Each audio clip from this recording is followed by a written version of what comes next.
요즘 초중고등학교가 온라인으로 개학을 했습니다. 이전에는 방학 때만 아이들이 뒹굴뒹굴 집에서 있다가 학교를 가게 되면 부모님들이 야, 이제 좀 마음이 편안해졌다, 그렇게 생각을 했었는데, 지금은 개학을 하고도 하루 종일 집에 있어요. 그래서 아침밥 달라, 점심밥 달라, 저녁밥 달라 요구하고 있고, 또 예전에는 그냥 학교 가기만 하면 가서 공부를 잘하겠거니 그렇게 생각을 했는데, 눈앞에서 공부를 한단 말이에요. 그러니까 이거 제대로 우리 애가 따라가고 있는지, 도대체 이게 잘 어떻게 얘가 공부를 어떻게 하고 있는지에 대해서 그 원격 수업을 하면서 진행하고 있는 아이들을 챙겨야 되니까 얼마나 힘든지 몰라요. 사실 아이들이 이러한 수업 자체가 처음 해보는 것이다, 그렇게 말들을 합니다마는 부모님들도 이런 경험이 처음이에요. 그러다 보니까 전국의 모든 학교들이 온라인 수업을 하다가 보니까 얼마나 집안에서 힘들겠는가, 그런 생각을 하면서 우리 교회 학부형님들에게도 제가 참 수고 많으시다고 말씀을 드리면서 잘 이 기간을 견뎌보자고 또한 이렇게 격려의 말씀을 드립니다.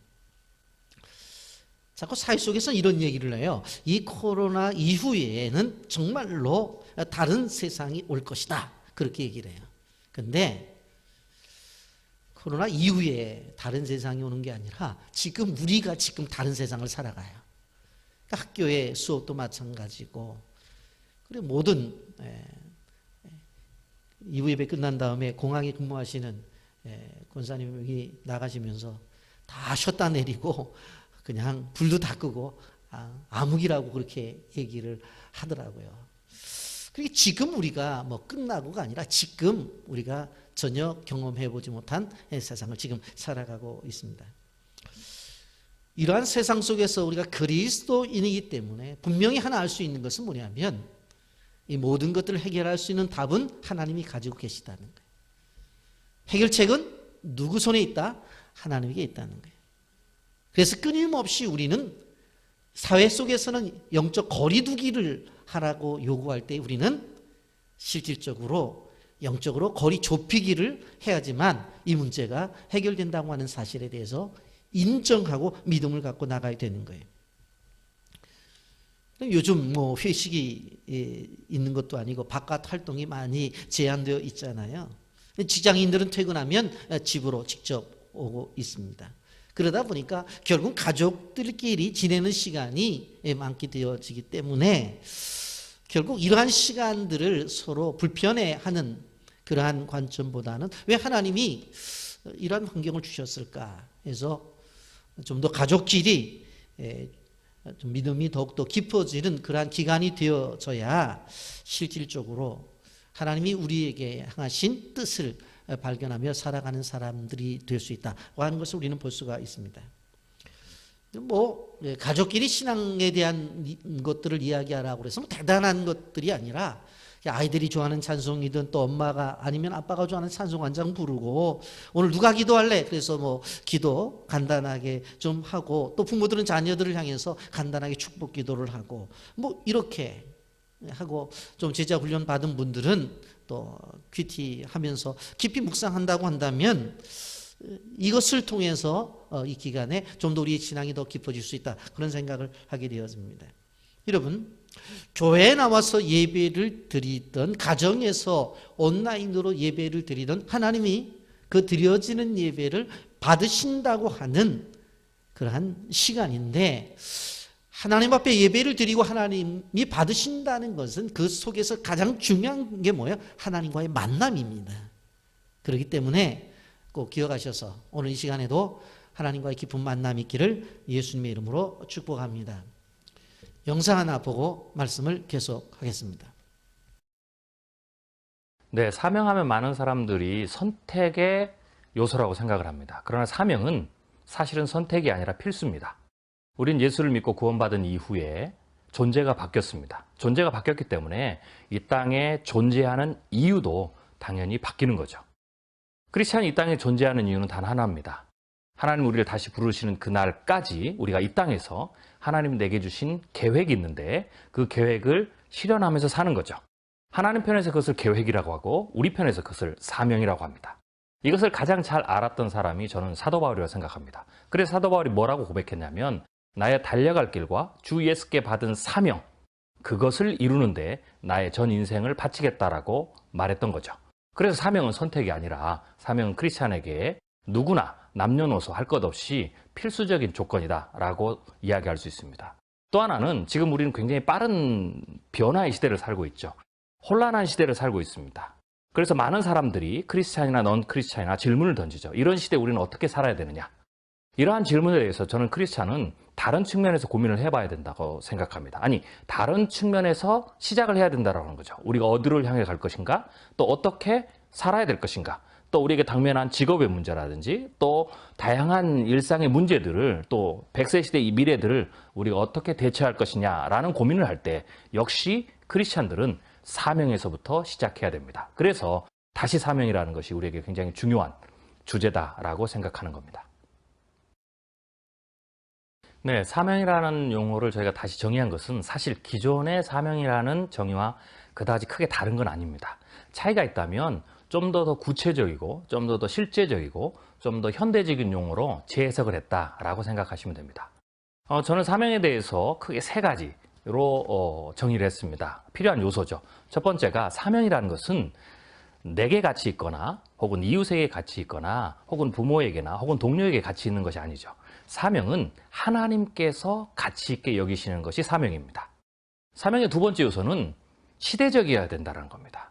우리는 과거의 세대도 아니고 우리가 죽고 난 이후의 세대의 사명을 감당하는 것이 아니라 내가 지금부터 살아가야 될 시대, 21세기의 시대, 농경시대나 산업시대를 넘어서 정보화 시대를 넘어서 로봇, 인공지능, 사이보그, 바이오테크놀로지, 나노테크놀로지, 또한 세계화의 시대, 글로벌 분쟁의 시대, 또 힘이 서구에서 아시아로 넘어오는 시대, 이러한 다양한 변화가 새롭게 일어나는 바로 이 시대에 우리가 사명을 수행해야 되는 겁니다. 그래서 사명은 반드시 시대적이어야 되는 거죠.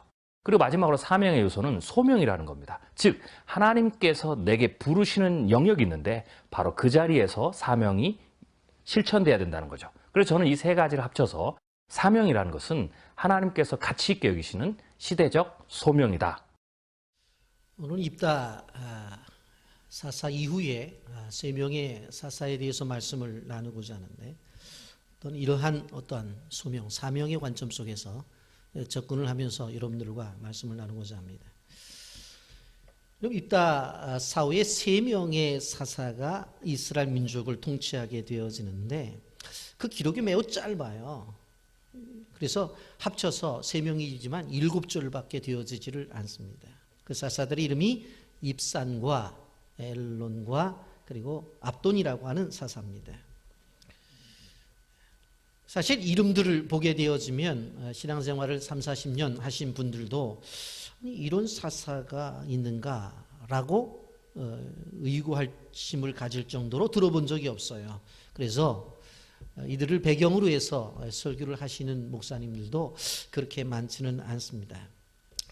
이후에 우리가 생각해보는 삼손을 생각해보면 삼손은 믿는 사람들도 알지만 믿지 않는 사람들도 삼손은 다 아는 것을 바라볼 수가 있어요. 그런데 입산과 엘론과 압돈이라는 사사는 아주 생소한 것을 볼 수가 있어요. 뭐 특별하지도 않고 특별히 한 일도 없어요. 뭐 생각해 본다고 한다면은 입산은 자식들 그냥 외국 며느리들 데려다가 자기 아들 결혼시켰고 또 외국 남자들 데려다가 또 자기 딸도 결혼시켰다. 국제 결혼시켰다. 뭐 그 얘기예요. 그리고 두 번째 엘론은 아무 얘기도 없어요. 그리고 마지막에 압돈은 아들하고 손주들한테 낙이 타도록 다 낙이 허락을 하고 준비해 줬다는 그 얘기밖에 없어요. 여러분 어떻게 보면 기억할 필요도 없고 기억할 것도 없는 이야기가 사사 입산과 엘론과 압돈의 시대인데 사실 이런 목회자들은 이러한 본문을 만나게 되면 설교하기가 참 힘듭니다만은 그러나 그래서 매우 그냥 쉽게 넘어가요.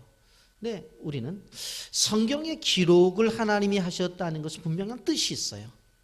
그리고 분명코 성경에 기록을 했다고 하는 것은 거기에 하나님께서 말씀하시고자 하시는 분명한 생각이 있어요.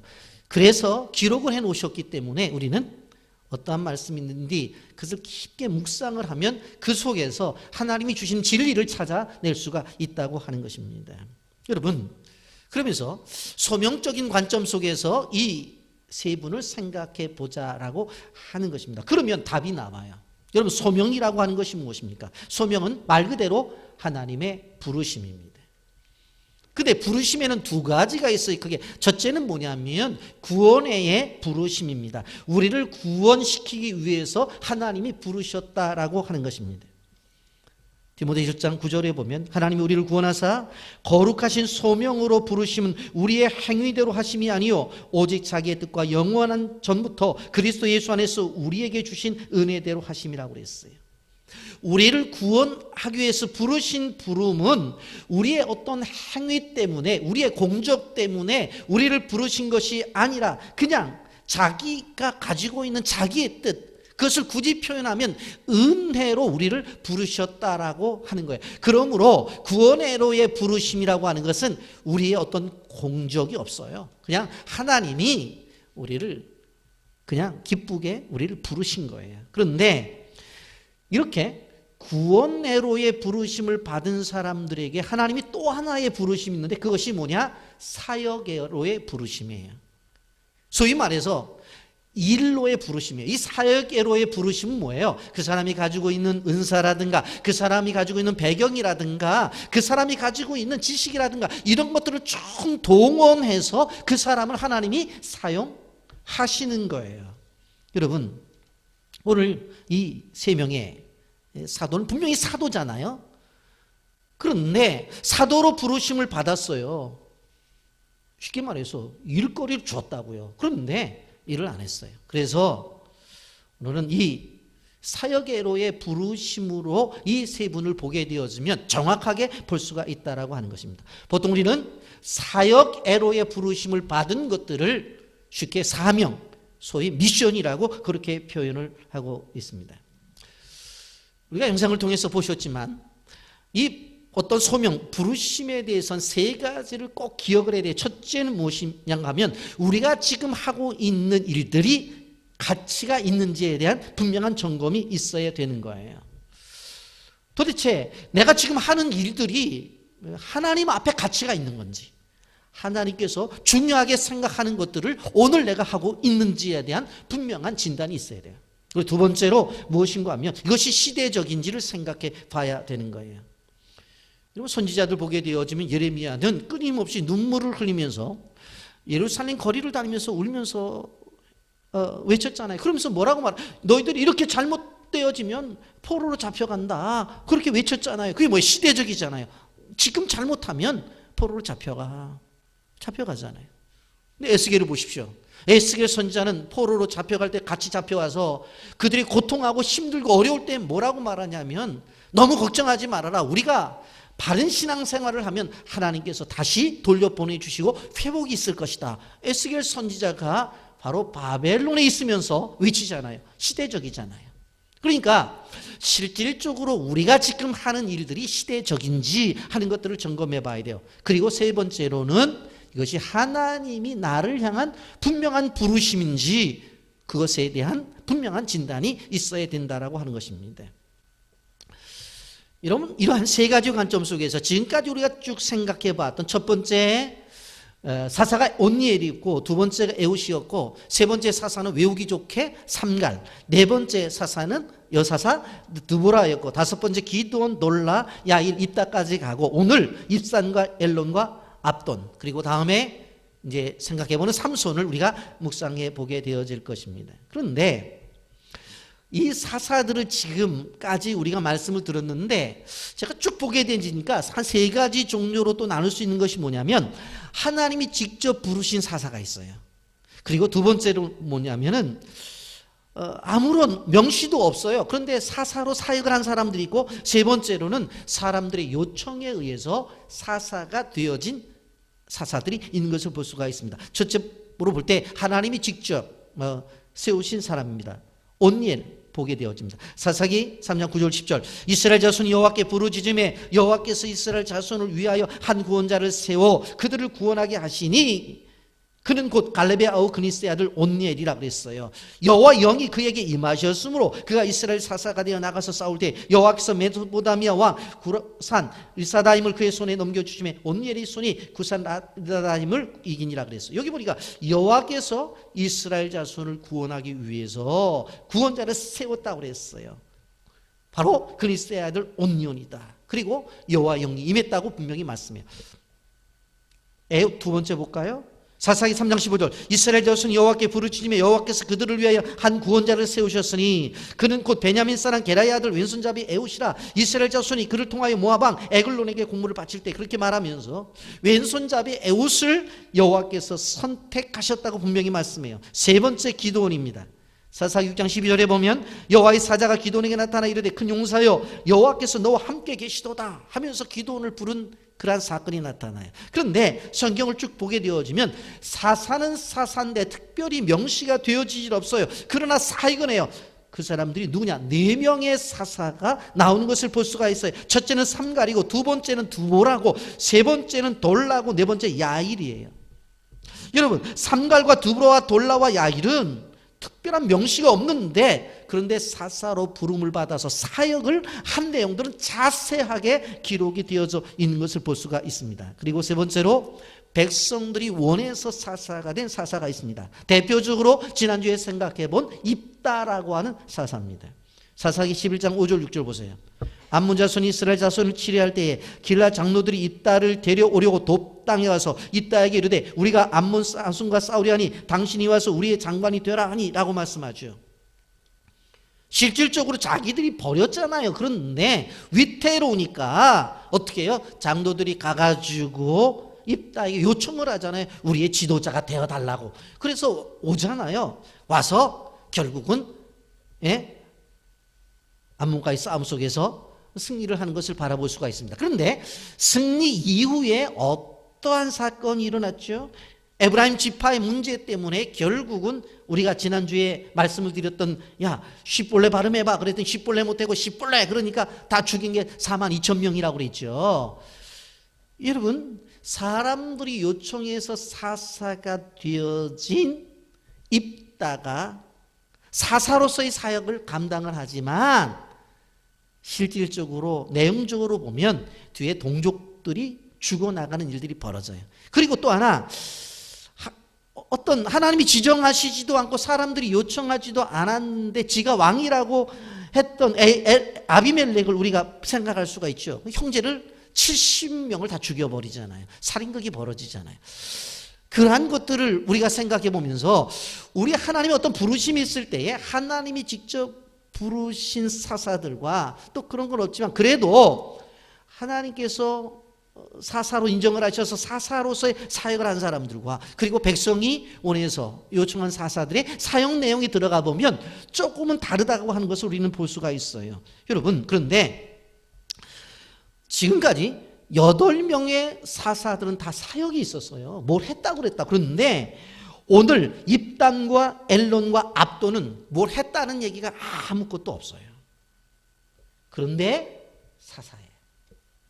아무것도 한 것이 없는데 사사예요. 오늘 그래서 이 한 분 한 분을 좀 생각해 보면서 좀 우리가 은혜를 나누고자 해요. 처음에 입산이라고 하는 분인데 사사기 13장 8절부터 10절까지 그들을 위하여 베들레헴의 입산이 이스라엘의 사사가 되었더라. 그가 아들 30명과 딸 30을 두었더니 그가 딸들을 밖으로 시집 보냈고 아들들을 위하여 밖에서 여자 30명을 데려왔더라. 그가 이스라엘 사사가 된 지 7년이라 입산이 죽음에 베들레헴의 장사가 되었더라 그랬어요. 입산은 사사가 되어서 뭐가 잘못됐어요? 방향성이 잘못되었어요. 여러분 7년 동안 사역을 했는데 그 내용을 보게 되어지면 극히 개인적인 삶에 묶여져 있는 것을 볼 수가 있어요. 입산의 사사의 삶을 한마디로 얘기를 한다면 뭐예요? 아들 30명과 딸 30명을 두었대. 그 60명을 두었으니까 1년에 한 명씩을 낳아도 60년 걸렸어요. 별로 안 놀래네요. 난 놀랬는데. 60명을 낳았어. 그러면 아내가 한 명일까요? 많을까요? 예? 아내가 한 명은 아닌 것 같아요. 제가 볼 때. 사사인데, 예? 사사인데. 여러분, 우리가 이전에 입산을 생각해 봤잖아요. 입다를 생각해 봤잖아요. 그러면 뭐 한국 입장으로 생각해 보면 먼저 사사는 입다고 지금 입산이니까 성이 입시 똑같잖아요. 그런데 완전히 달라. 삶이. 입다는 하나님을 향한 열정 때문에 나중에 딸을 바치는 일까지 하잖아요. 그러면서 끊임없이 하나님께 자신의 인생을 드리는 그런 헌신이 있었다고요. 그런데 입사는 그런 게 없다는 거예요. 여러분, 이것이 신앙의 타락이에요. 여러분, 사사가 영적으로 타락을 했다는 거예요. 사사가 영적으로 타락을 했다는 것은 무슨 특별한 잘못을 했기 때문에 타락을 했다는 것보다도 여러분, 하나님이 우리에게 부르신 부름대로 살지 아니하면 그것이 타락이라고 하는 거예요. 사명대로 살지 않는 그것이 타락이라는 거예요. 여러분, 목사가 타락했다는 것이 무엇인 줄 아세요? 목사는 어떠한 일을 해야 돼요? 하나님의 말씀을 깊이 연구해서 성도들에게 정말로 좋은 꼴을 먹여야 되는 거예요. 이것이 목사의 사명이에요. 성도의 삶을 되돌아보며 그래서 신방도 하고 그들의 어려움을 놓고 함께 기도하면서 어려움을 겪어 나가야 되는 것이 목사의 사명이에요. 늘 어떻게 해야 돼요? 전도지를 갖고 다니면서 복음을 전해야 되겠고 선교지에 나가서 복음을 전해야 되는 것이 목사의 사명이에요. 그런데 그렇게 하지 않고 늘 돌아다니고 이 일을 하지 않는다고 한다면 그게 목사의 타락이에요. 무슨 신문에 어떤 잘못된 것이 드러나고 방송에 이런 목사가 있더라라고 그렇게 방송에 나오는 것만이 타락이 아니라 하나님께서 말씀을 연구해서 전하고 기도하면서 함께 성도들과의 어려움 속에서 견뎌내고 복음을 전해야 될 사람들에게 찾아가서 국내든 해외든지 가서 복음을 전해야 되는 사명을 감당하지 못하면 그것이 목사의 타락이에요. 우리는 하나님 보시는 관점 속의 타락을 바로 알아야 된다고 하는 거예요. 제가 개척하고 얼마 있지 않아서 어떤 집사님이 저한테 와서 그런 얘기를 해요. 목사님, 저는 목사님이 차가 교회 앞에 주차장에 있는 걸 보면 은혜를 받는데요.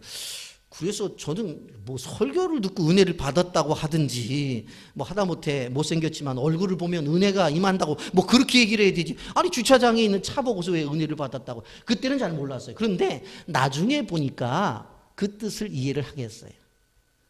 목사의 차가 주차장에 있다는 걸 뭘까요? 사무실에서 설교 준비하겠지.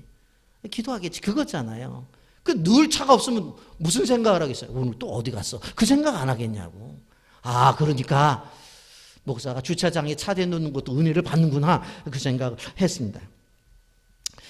우리 필리핀의 장학생들이 2명 와서 공부를 하잖아요. 그래서 우리 샤샤하고 마이클도 인터넷으로 수업을 하다 보니까 이제 사무실에 와서 이제 수업을 이렇게 받고 그러는데 제가 오늘 물어봤어요. 한국에 와서 뭐를 느꼈냐 그랬더니 딱 이런 얘기를 해요. 마이클이.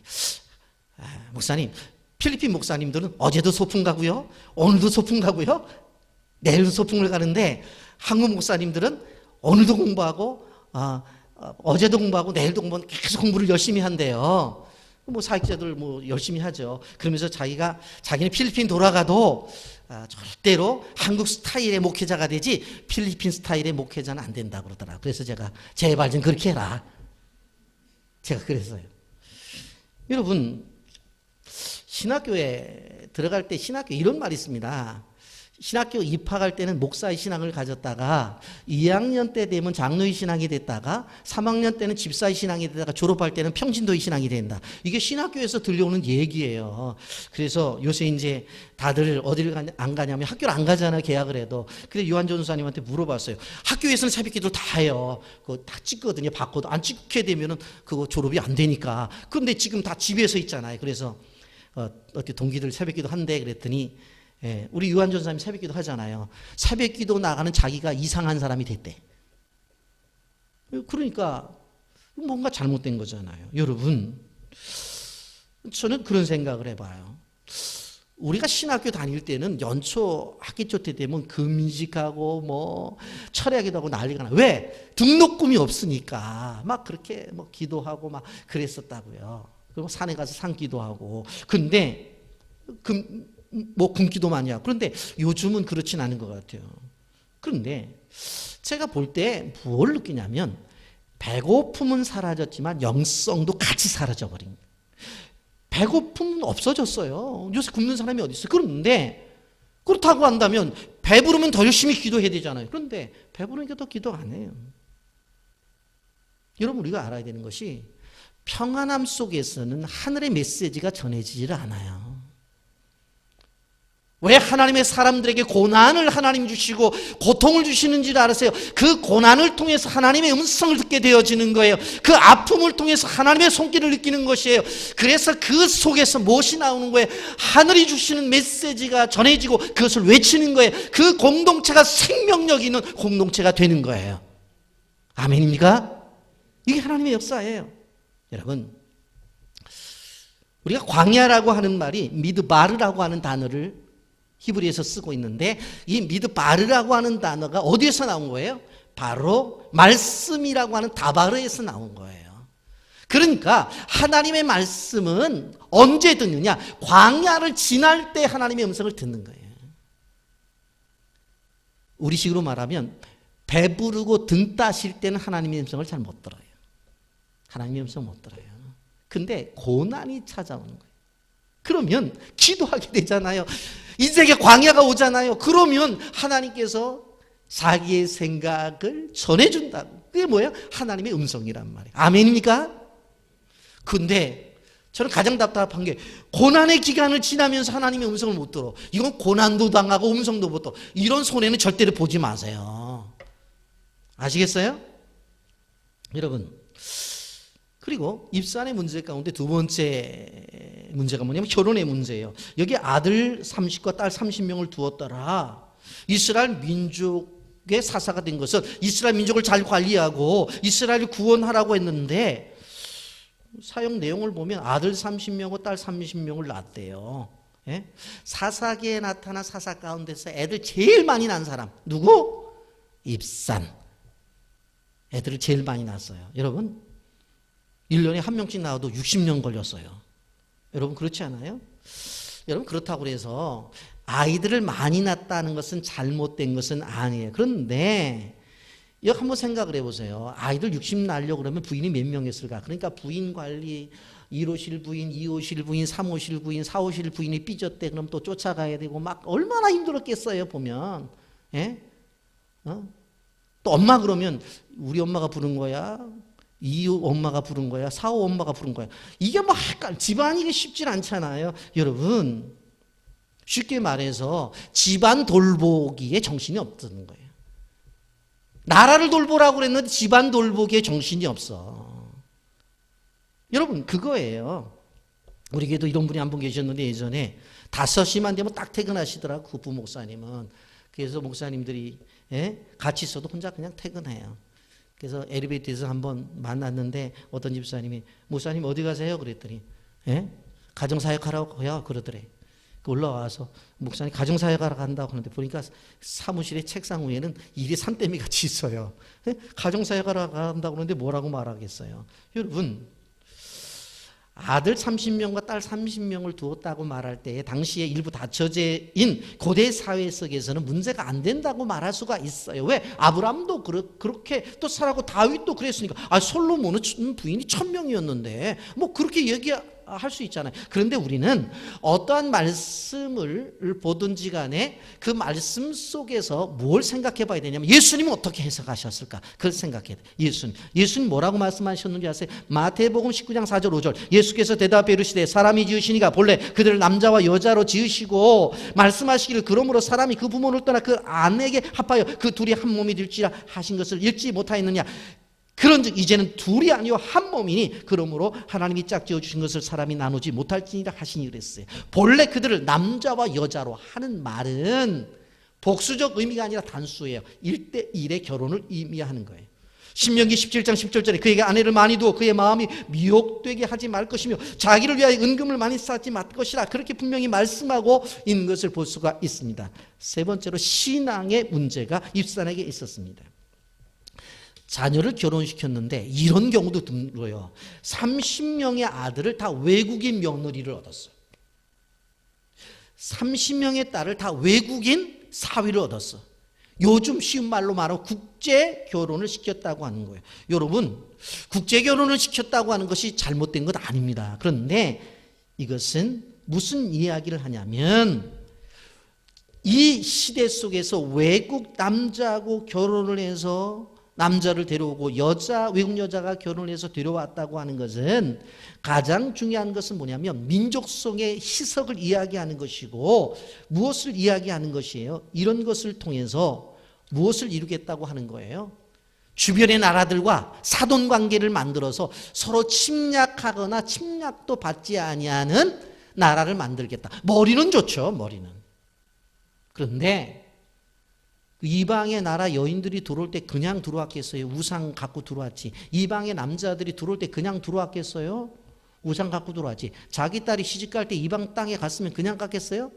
가서 하나님은 믿으려고 했는데 믿을 수 있는 환경이 안 되겠어요? 환경이 안 된다니까. 뭐 그런 얘기를 하겠죠. 야, 너 시집 가가지고 말이야. 그거 조금 좀 그렇지만 네가 가서 전도해라.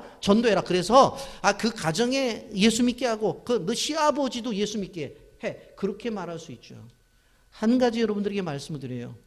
결혼은 전도지가 아니에요. 결혼은 전도지가 아니에요. 그래서 결혼해갖고 상대방의 가정을 복음화시키겠다고 하는 거 쉬운 거 아니라고 하는 것을 여러분들이 기억해야 돼요. 여러분, 민족 간의 동족 간에 동맹을 맺어야 되겠다. 예? 그래서 이 종족 저 종족하고 다 사돈관계를 만들어가지고 해야 되자. 여러분, 우리나라도 마찬가지잖아요. 기업인들은 대기업 보게 되어지면 대기업 안에서 사돈관계를 맺어요. 어려울 때 또 도와주고 그러니까. 그리고 또 정치인들하고 또 관계를 맺잖아요. 그 정권 실세를 가지고 또 보호를 받으려고. 이게 우리나라에도 있는 일들이에요. 그런데 문제는 사사가 그래서는 안 된다. 사사가. 여러분. 사사의 직분은 뭐냐면 백성들을 이끌고 하나님 앞에 나오는 사람들이에요. 그리고 백성 앞에서 바로 하나님 앞에서 백성들을 지도하고 그리고 그 사람들 하나님 앞에 헌신된 제물로 바치는 일들을 해야 되는데 어느 한순간에 정치가로 바뀌었어요. 어느 한순간에 그냥 경제 전략가로 바뀌었어요. 그래가지고는 애 60명 나눠가지고 그거 돌보느라고 그 많은 아내 돌보느라고 애쓰는 거예요. 그런데 그 속에 뭐가 있는 거예요? 사람이 가지고 있는 욕심이 있다고 하는 것입니다. 사사입사는 자기의 백성들이 하나님의 나라의 백성이 되는 것에 관심이 없어요. 어떻게 하든지 하나님에게 묶여야 되고 사명에 대해서 묶여야 되고 이렇게 묶여서 하나님의 사람으로 만들어야 되는데 그런 것에 대해서 관심이 없어요. 여러분, 디모데후서 2장 3절 4절에 뭐라고 말해요? 너는 그리스도 예수의 좋은 병사로 나와 함께 고난을 받아라. 병사로 복무하는 자는 자기 생활에 얽매이는 자가 하나도 없나니 이는 병사로 모집한 자를 기쁘게 하려 함이라 그랬어요. 병사로 복무한 자는 자기 생활에 얽매이는 자가 없다는 거예요. 만약 여러분 군대 입영통지를 맞고 군대에 들어갔는데 아침에 내부만에서 얘가 일어나더니 어슬렁어슬렁 옷을 입더니 위병소로 나가요. 너 어디 가냐 그랬더니 집에 가려고 그래요. 왜? 그랬더니 엄마 보고 싶어서요. 이게 군인이 아니죠. 군인이 아니죠. 야, 점심시간 됐는데요. 식당 가고 어디 가려고 그러냐. 밥맛이 없어. 짜장면 먹으려고요. 그리고 위병소 나가서 나가겠다면 군인 아니죠. 자기 생활에 얽매인 자가 없다고 그랬어요. 근데 그의 생활은 뭐예요? 결혼했죠. 애 낳고 사업도 해서 성공했어요. 그리고는 하는 일이 뭐예요? 손주 보는 거예요. 손주 보는 거. 그게 일이에요. 그게 사사의 사명이냐고. 아니라는 거예요. 그다음 두 번째 엘론을 봅니다. 엘론.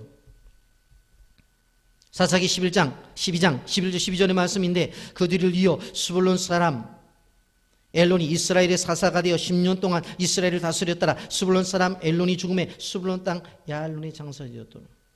여러분 여기에 보면 뭐가 있어요? 아무것도 없어요. 그런데 이스라엘을 다스렸다고 하는 말의 의미는 바로 현상 유지를 했다라고는 의미가 있어요. 지금 이 말은 어떠한 사사가 되어서 일을 시도하거나 그런 거 하지 않았다는 거예요. 무엇을 시작해서 성취도 안 했다고 하는 거예요. 그냥 사사로 10년 동안 지나면서 제자리 걸음만 했다는 그런 이야기입니다. 여러분, 그런데 성경에서 가르쳐 주는 것은 무엇인 줄 아세요?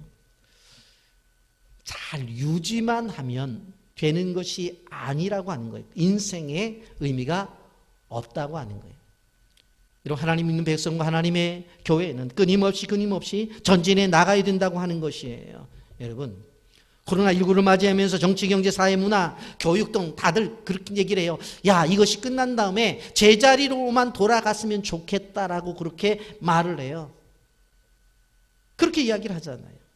교회도 마찬가지입니다. 사회적 거리 때문에 예배를 드리지 않은 교회들이 많았어요. 지금 우리 교회도 이중 예배를 드리잖아요. 그리고 소그룹 모임을 하지 않잖아요. 그러면 코로나 사태가 끝나면 어떻게 될 것인가? 교회도 어려움을 당하는 건 분명합니다. 그래서 이렇게 저한테 질문해요. 목사님, 우리 예전처럼 될까요? 여러분, 그러나 성경을 보면 현상만 유지하게 되어지면 그거는 성경은 무너짐이라고 우리에게 가르쳐줘요. 여러분, 자전거를 타는 사람들은 다 알 거예요. 자전거는 타고 가야 안전합니까? 서야 안전합니까? 보세요. 자전거는 타고 가야 안전한 겁니다. 가만히 있으면 쓰러지게 돼 있어요.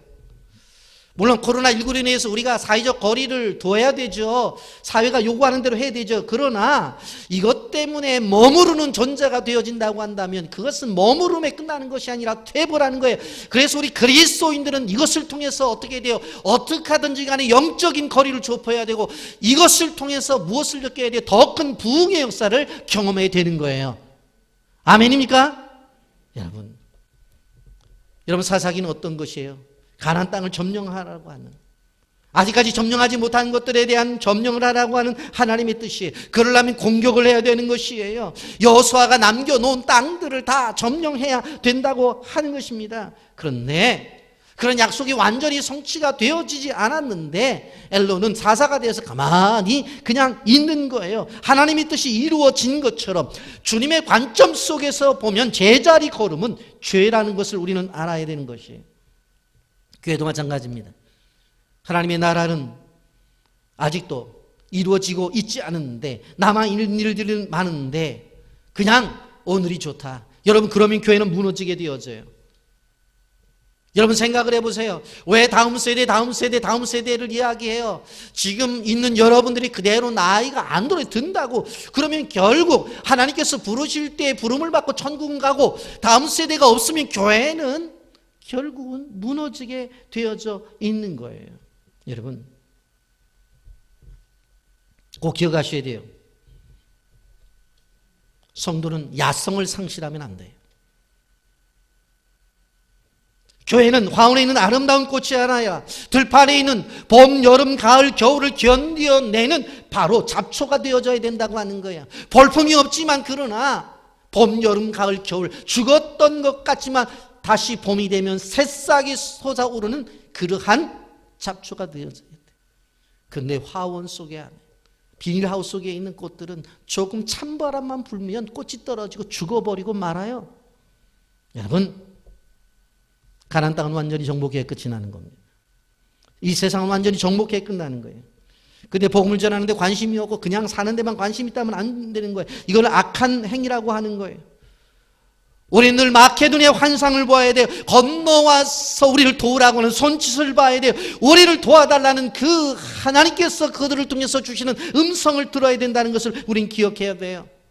여러분, 마태복음 25장을 보십시오. 한 주인이 떠나면서 종 3명을 불러서 한 사람에게는 5달란트, 한 사람에게는 2달란트, 한 사람에게는 1달란트를 맡겼어요. 그리고 얼마 후에 돌아와서 불렀어요. 그랬더니 5달란트 맡은 사람은 여기 5달란트를 남겼다고 내놔요. 2달란트를 받은 사람은 2달란트를 남겼다고 내놔요. 그런데 1달란트를 받은 사람 1달란트를 내놔요. 제자리 걸음이죠. 5달란트 받은 사람과 2달란트 받은 사람에게 뭐라고 말해서 잘하였다 충성된 종아 그랬죠. 잘하였다 충성된 종아. 적은 일에 충성하였으니 내가 많은 것을 맡겨주시겠다. 사실 이거 5달란트만 해도 적은 게 아니고 2달란트만 해도 적은 것이 아닌데 하나님은 뭐라고 말해요? 적은 일에 충성했으니 내게 많은 것을 주시겠다고 말해. 그러면서 내 주인의 즐거움에 참여할 것이라고 그랬어요. 그런데 1달란트를 갔다가 1달란트를 가져온 사람에게 뭐라고 말해요? 마태복음 25장 30절에 이 무익한 종을 바깥 어두운 데 내쫓으라. 거기서 슬피 울며 이를 갈리라 그랬어. 아니 손해 안 봤는데 현상주지했는데 그만 하면 됐잖아요. 그럼 내 무익한 종이다. 바깥 내어 쫓으라고 그랬어요. 거기서 슬피 울며 이를 갈미 있으리라 그랬어. 하나님 나라에 있어서 현상유지는 악입니다. 따라하십시오. 하나님 나라에 있어서 현상유지는 악이다. 현상유지를 하나님이 인정하지를 않아요. 빌립보서 3장 13절부터 14절 말씀해 보면 형제들아 나는 아직 내가 잡은 줄로 여기지 아니하고 오직 한 일 즉 뒤에 있는 것을 잊어버리고 앞에 있는 것을 잡으려고 표대를 향하여 그리스도 예수 안에서 하나님이 위에서 부르신 부름의 상을 위하여 달려가노라고 말씀을 했어요. 지금까지 해놓은 거 생각하지 말라는 거예요. 다 하나님이 알아서 인정해 주겠다는 거예요. 내가 할 것은 표대를 향해서 하나님이 우리에게 주신 비전을 향해서 부르신 부름의 상을 위해서 달려가라고 그렇게 말씀하고 있는 것입니다. 여러분 현상유지 앞에서 이만하면 됐다고 말하지 마세요. 그게 누구의 삶이에요? 엘론의 삶이에요. 세 번째로 압돈의 삶입니다. 13장 13절 15절 그 뒤를 이어 비라돈 사람 힐렐의 아들 압돈이 이스라엘 사사가 되었더라. 그에게 아들 40명과 손자 30명이 있어 어린 나귀 70마리를 탔더라. 압돈이 이스라엘의 사사가 된 지 8년이라. 비라돈 사람 힐렐의 아들 압돈이 죽음에 에브라임 땅 아멜렉 사람 산지 비라돈의 장사가 되었더라 그랬어요. 여러분 압돈이 8년 동안 사사를 하게 되어지는데 내용이 아들 40명과 손자 30명이 나귀를 탔대. 그런데 여기 보면 70개의 나귀를 탔다라고 그렇게 말하고 있는 것을 볼 수가 있어요. 여러분 나귀를 탔다는 것은 당시의 귀족적인 삶을 이야기하는 거예요. 농부나 노동자나 군인들은 나귀를 타지 않았어요. 이 사람들은 그냥 땅을 딛고 살았던 사람이에요. 그런데 나귀는 누가 탔느냐? 왕이나 귀족이나 장군들이 탔어요. 이 사람들은 발을 땅에 딛는 것을 싫어했어요. 왜? 자기들이 귀족이니까. 그래서 이 사람들은 어떻게 했어요? 조그만 거리를 갈 때도 나귀 타고 갔어요. 그리고 연설을 할 때도 나귀 위에서 연설을 했던 것을 바라볼 수가 있어요. 자는 시간 외에는 그냥 나귀 위에서 생활을 했어요. 여러분 사사 집안이에요. 그런데 아들 40명과 손주 30명이 나귀에서 생활을 해요. 화려해요. 세련된 생활이에요. 귀족 생활이에요. 여러분 인간적으로 보면 성공한 집안이에요. 요즘 말로 말하자면 아들 40명도 다 승용차가 있고 손주들 30명도 다 승용차가 있다라고 하는 거예요. 아마 그 손주들 가운데는 외제차를 타고 있는 사람도 있었을 거예요. 무슨 일? 가치관이 다르다는 거예요. 지금. 가치관이. 지금 하나님 나라 하나님의 백성들의 삶을 돌아봐야 될 사람이 실질적으로 자기 집안에 있는 아들 그리고 손주들까지 승용차를 타게 한 것 그 자체가 성경 속에 기록이 되어 있다는 것은 이 사람의 생각과 가치관과 생활의 방향이 잘못되어 있다고 하는 거예요. 여러분 오늘도 마찬가지예요. 우리가 예수를 믿는 이유가 뭐예요? 그냥 잘 먹고 잘 살기 위한 거예요? 그러면 죄송합니다만 압돈하고 똑같아요. 왜 물질을 주셨는지 그 물질 주심에 대한 분명한 이유를 알아야 된다니까. 여러분 압돈은 세상적인 관점에서 성공한 사람이에요. 아들 40명과 손주 30명이 다 승용차를 가졌다고 하면은 여러분 요즘도 이런 가문이 쉽지 않아요. 그 얼마나 압돈이 기분이 좋겠어요. 아버지 생일 때 모이면 쫙 뿡뿡대고 빵빵대고 오는데 보니까 아들 차들 사실 딱 대놓고 뒤로 손주들 차가 쫙 대고 그냥 쫙 있으니까 얼마나 폼잡겠어요. 주변의 사람들이 얼마나 부러웠겠어요. 그런데 문제는 이 사람의 직분이 사사라는 거예요. 사사. 뭐 기업 를 했다고 그러면 이해가 돼요. 그런데 사사라는 거예요. 그런데 문제는 이 집안을 하나님이 인정하지 않는다는 거예요. 네? 세상은 인정하겠죠. 야, 저런 집안이 있네. 저렇게 훌륭한 집안이 있네. 너무 잘 사네. 인정하지 않아요. 아유, 저 집안은 땅에 발을 딛지 않아. 디디면 카페트야. 뭐 그렇게 말할 수 있죠. 아, 더러운 곳을 디디지 않아. 그렇게 말할 수 있죠. 그들은 땅에 더럽히질 않았어요. 고상한 생활에 익숙해 있기 때문에 손과 발을 더럽히기 싫어했어요. 그런데 문제는 이러한 분들을 통해서는 하나님의 역사가 일어나지 아니했다고 하는 거예요.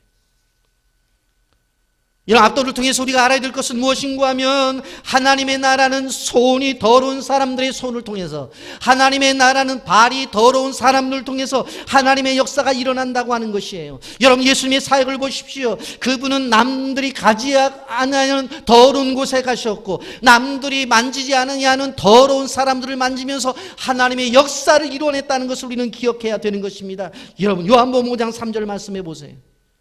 베데스다, 그곳은 더러운 장소였어요. 그 안에 많은 병자와 맹인과 다리 저는 사람과 혈기 마른 사람들이 누워 있었어요. 그래서 그곳에는 제사장들이나 서기관들, 소위 고급스러운 사람들은 가지지 않았어요. 그런데 예수님은 그곳에, 그 더러운 곳에 가셔서 38년 된 환자에게 일어나 내 자리를 들고 걸어가라고 치료하셨잖아요.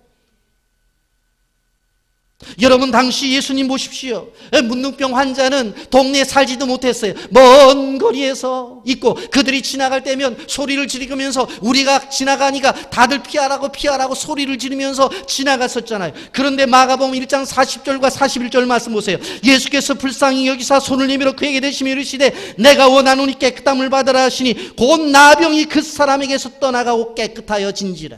사람들의 문둥병이라고 보지도 않고 만지도 않았는데 예수님은 가서 그 더러운 온몸이 진물이 나는, 온몸이 살점이 떨어져 나가는 그 몸을 만져서 치료해 주시잖아요. 이게 중요한 거예요.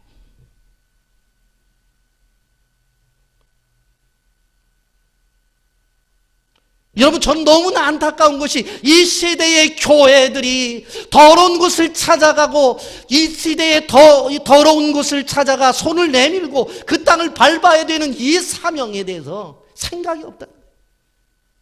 그게 선교도 안 하는 거예요. 여러분, 예수님이 죽으실 때 모습을 보세요. 그 몸은 온몸이 피투성이었어요. 깔끔한 모습이라고는 있을 수 없었다고요. 형상을 알아보지 못할 정도로 매를 맞고 피를 흘렸단 말이에요. 옷도 제비 뽑혀서 군병들이 가져가 버리고 말았어요. 여러분, 주님의 33년의 사역을 보십시오. 말구유권에 태어나서 십자가에 죽는 그 모습의 일평생 동안 그분의 사역은 실질적으로 더러운 것을 찾아갔고 더러운 것을 만지면서 생활을 했단 말입니다. 여러분, 주님은 오래 사는 것에 대한 관심이 없었어요. 한 번 살아도 하나님의 뜻을 이루는 삶을 살겠다고 그분의 인생을 살았단 말입니다. 여러분, 주님의 33년의 인생을 생각해 본다면 오늘 압돈의 사역을 비교해 볼 때에 그분은 나귀에 탄 인생이 아니라 나귀에 내려서 걸어간 인생을 살았다고 하는 것입니다. 여러분, 우리 교회의 상징성 가운데 하나는 바로 깨진 십자가입니다. 그래서 주보에도 올해는 크게 표시를 했습니다. 이 십자가는 뭐예요? 뜯겨진 십자가예요. 찢겨진 십자가예요. 그래서 우리는 십자가의 사상과 철학을 갖고 있으면은 예루살렘과 유대와 사마리아 땅끝까지 이르러 우리가 십자가의 정신을 가지고 나가야 된다고 하는 거예요. 땅끝을 향해 찢겨져야 된다고 하는 거예요. 나중에 형체를 알아볼 수 없을 정도로 찢겨져야 된다는 거예요. 여러분, 그 오늘날의 십자가를 보면 너무나 멋있어요. 어떤 사람들은 나무로 만들어서 너무나 아름답게 만들어요. 어떤 사람들은 철로 만들어서 이거는 움직여지지도 않아. 단단해, 십자가가. 어떤 사람들은 거기다 금으로, 은으로 입혀갖고 너무나 아름다워 귀티가 나. 여러분, 그런데 중요한 것은 이것은 주님의 십자가가 아니라는 거예요. 어떤 나라는 국기에도 십자가를 대요. 여러분, 영국도 마찬가지, 호주도 뉴질랜드도 다 십자가를 중심으로 해서 국기를 만들었어요. 여러분, 그렇다고 그들의 삶을 한번 우리가 볼 때 주님의 삶을 살아가느냐가 중요한 거예요. 여러분, 우리가 정말로 주님의 십자가의 삶을 살기를 원한다면 내 인생이 찢겨져야 되겠고, 내 인생이 뜯겨져야 되겠고, 형체를 알아볼 수 없을 만큼 세상을 향해서 내 물질이 나가야 되고, 내 지식이 나가야 되고, 내 시간이 흩어져서 세상을 향해 나가야 진정한 십자가의 삶을 사는 것이고 예수님의 삶을 사는 사람이라는 것을 우리는 알아가야 돼요. 어떤 목사님이 열심히 설교하면서 십자가를 짊어지라고 했더니 요 앞에 있는 자매가 십자가 목걸이를 하더니 확 집으로 돌리더래요. 그러니까 십자가 뒤로 가잖아요. 목사님, 저 십자가를 짊어졌어요, 그러더래요. 고난주간에 어떤 형제가 그냥 큰 십자가를 메고 짊어지고 거리를 활비우길래, 야, 저 무거운 십자가를 어떻게 짊어지고까지 쫓아가 봤더니 제일 십자가 끝에 바퀴가 있더래. 여러분, 웃는 얘기입니다만 이런 십자가를 이야기하는 게 아니에요. 십자가를 짊어지는 삶이라고 하는 것은 하나님이 원하시는 곳으로 가는 거예요. 마게도냐의 환상을 보라는 거예요. 여러분, 우리 교회가 선교를 하고 또 의로 선교를 합니다만 가서 먹을 것이 충분합니까? 가면 잠잘 곳이 충분합니까? 그렇지 않잖아요. 우리에게 찾아오는 영혼들은 정말로 지저분한 사람들이 찾아온다고요. 그들의 몸에 손을 대고 그들을 붙잡고 기도하면서 그들의 구원을 위해서 노력할 때 거기서 하나님의 역사와 그것이 십자가의 삶이라고 하는 것을 알아야 돼요. 그래서 끊임없이 우리는 이 땅에서 열방을 바라보면서 기회만 되면 나가야 된다고 하는 것입니다. 여러분, 이 땅 위의 교회는 나귀에서 내려와야 돼요. 이 땅의 성도들은 나귀에서 내려와야 돼요. 진정 우리가 그리스도인으로서 의식이 있는 사람들이라면 나귀에서 내려와야 돼요. 이것이 선교고 이것이 증인된 삶이라고 하는 것을 우리는 기억해야 돼요. 여러분, 그런데 중요한 것은 말씀을 정리하면서 말씀을 드립니다. 입산이 7년, 엘론이 10년, 압돈이 8년 사역을 끝내잖아요. 끝난 다음에 어떤 일이 벌어지는 줄 아세요? 블레셋이 쳐들어와서 무려 40년 동안을 이스라엘을 능멸합니다. 그래서 나중에 너무나 힘드니까 하나님 살려주십시오 해서 나타나는 것이 그 유명한 삼손이 나타나는 거예요. 여러분, 입산과 엘론과 압돈이 사역을 잘했다고 한다면 어떻게 블레셋에 붙잡혀갈 수가 있겠냐고요. 여러분, 나의 삶 하나 자체가 미래를 만들어내는 거예요. 우리 그리스도인들이 어떻게 사느냐에 따라서 이 나라의 미래가 결정이 되어지는 거예요. 빛의 교회가 어떤 생각과 사고와 가치관을 가지고 교회가 운영되느냐에 따라서 여러분, 작은 교회지만 이 시대, 이 나라의 미래가 있다는 것을 여러분 기억하셔야 돼요. 아멘입니까? 여러분, 지도자는 다스리는 자가 아니라 하나님의 말씀에 순종하는 자가 지도자예요. 신명기 17장부터 18절 20절까지 보면 그가 왕위에 오르거든 이 율법서의 등사본을 레위 사람 제사장 앞에 책에 기록하여 평생에 자기 옆에 두고 읽고 그의 하나님 여호와 경외하기를 배우며 이 율법의 모든 말과 이 규례를 지켜행할 것이라. 그리하면 그의 마음이 그 형제 위에 교만하지 아니하고 이 명령에 따라 좌로나 우로나 치우치지 아니하리니 이스라엘 중에서 그와 그의 자손이 왕위에 있는 날이 장구하리라. 여러분, 지도자는 다스리는 자가 아니라 하나님 말씀 앞에 순종하는 자예요. 결론적으로 입산과 엘론과 압돈의 삶을 생각해 봅니다. 이들이 하나님께 가치를 두고 생활했습니까? 하나님에 대한 가치는 없어요. 그냥 국제결혼 시켜주고 그리고 돈 있으면 애들 승용차 다 사주고 집안은 잘 운영했어요. 그런 사사는 아니에요. 사사로서 시대적 사명이 있었는가? 없어요. 그러니까 그 시대의 시대적 사명을 잘 감당하지 못하니까 그 다음 세대에 누가 오는 거예요? 블레셋이 쳐들어와서 다 이스라엘을 무너뜨리는 거예요. 그 사명의식이 있었습니까? 없었어요. 사사의 소명이 없었어요. 그냥 소명이 있다고 하면 자기 집안을 잘 관리하는 거, 그게 소명이었어요. 여러분, 우리는 코로나19로 매우 어려운 시기를 지나고 있습니다. 이러한 시기 속에서 세 가지를 꼭 물어야 돼요. 첫째가 무엇이라고 그랬어요? 하나님이 지금 내가 하는 일이 가치가 있는 일인가? 두 번째로 시대적인 사명을 감당하고 있는가? 세 번째로 내가 하나님의 부르심의 현장 속에 있는가? 이 세 가지를 늘 점검하시고 이 시대에 하나님이 부르신 사사의 사명을 잘 감당하시기를 예수님의 이름으로 축복합니다. 아멘.